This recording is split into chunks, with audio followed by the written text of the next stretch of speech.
ঢাকা বিশ্ববিদ্যালয় এবং এই বিশ্ববিদ্যালয়ের অধিভুক্ত সরকারি 7 কলেজের শিক্ষার্থীদের মধ্যে রোববার দিবাগত রাত প্রায় 2টা পর্যন্ত চলে ব্যাপক উত্তেজনা। তবে 3টার দিকে কর্মসূচি ঘোষণা করে ফিরে যান 7 কলেজের শিক্ষার্থীরা। এর আগে রাত 11টার পর থেকে দফায় দফায় দুই পক্ষের পাল্টাপাল্টি ধাওয়া চলে। এতে আহত হন বেশ কয়েকজন। দুই পক্ষকেই থামাতে মাঝে অবস্থান নেয় পুলিশ। এ সময় 7 কলেজের শিক্ষার্থীদের ছত্রভঙ্গ করতে পুলিশকে সাউন্ড গ্রেনেড ব্যবহার করতে দেখা যায়। পরে পুলিশকে সহায়তা করতে 4 প্লাটুন বিজিবিও মোতায়েন করা হয়, কিন্তু তবুও থামেনি এই সংঘর্ষ। রাত 1টার সময়ও নিউ মার্কেটের সামনের সড়কে দুই পক্ষের মধ্যে পাল্টাপাল্টি ধাওয়া, বিক্ষিপ্ত সংঘর্ষের ঘটনা ঘটেছে।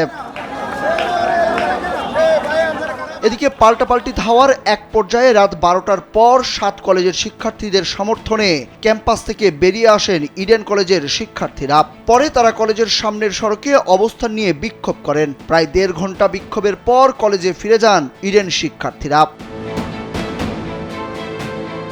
কিন্তু হঠাৎ কী কারণে ঢাকা বিশ্ববিদ্যালয় এবং ঢাবি অধিভুক্ত 7 কলেজের শিক্ষার্থীদের মধ্যে এই ধাওয়া পাল্টা ধাওয়া? জানা গেছে 5 দফা দাবিতে আন্দোলনরত 7 কলেজের কয়েকশো শিক্ষার্থী সন্ধ্যার পর থেকে প্রায় 4.5 ঘন্টা সায়েন্স ল্যাব মোড় অবরোধ করেন। তারা রাত 10:30টার দিকে ঢাকা বিশ্ববিদ্যালয়ের উদ্দেশ্যে মিছিল নিয়ে যান। নীলক্ষেত মোড়ে ঢাকা বিশ্ববিদ্যালয়ের মুক্তি ও গণতন্ত্র তোরণের সামনে অবস্থান নেন তারা।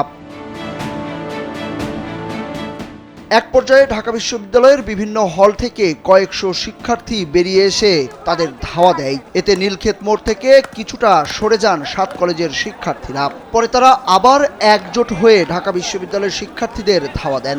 পাল্টাপাল্টি এই ধাওয়ার মধ্যে রাত 12টার পর পুলিশ মাঝে অবস্থান নিয়ে সাউন্ড গ্রেনেড নিক্ষেপ করে। এরপর সংঘর্ষ নিউ মার্কেট এলাকায় ছড়িয়ে পড়ে। আন্দোলনরত শিক্ষার্থীরা জানান, 5 দফা দাবি নিয়ে ঢাকা বিশ্ববিদ্যালয়ে আলোচনা করতে গেলে বিশ্ববিদ্যালয়ের সহ উপাচার্য অধ্যাপক মামুন আহমেদ 7 কলেজের অর্ধশতাধিক শিক্ষার্থীকে অপমান করেন। এর প্রতিবাদে তারা সড়ক অবরোধ করেছেন। তারা জানান, তাদের 5 দফা দাবি মেনে নিতে হবে এবং সহ উপাচার্যকে তার আচরণের জন্য দুঃখ প্রকাশ করতে হবে।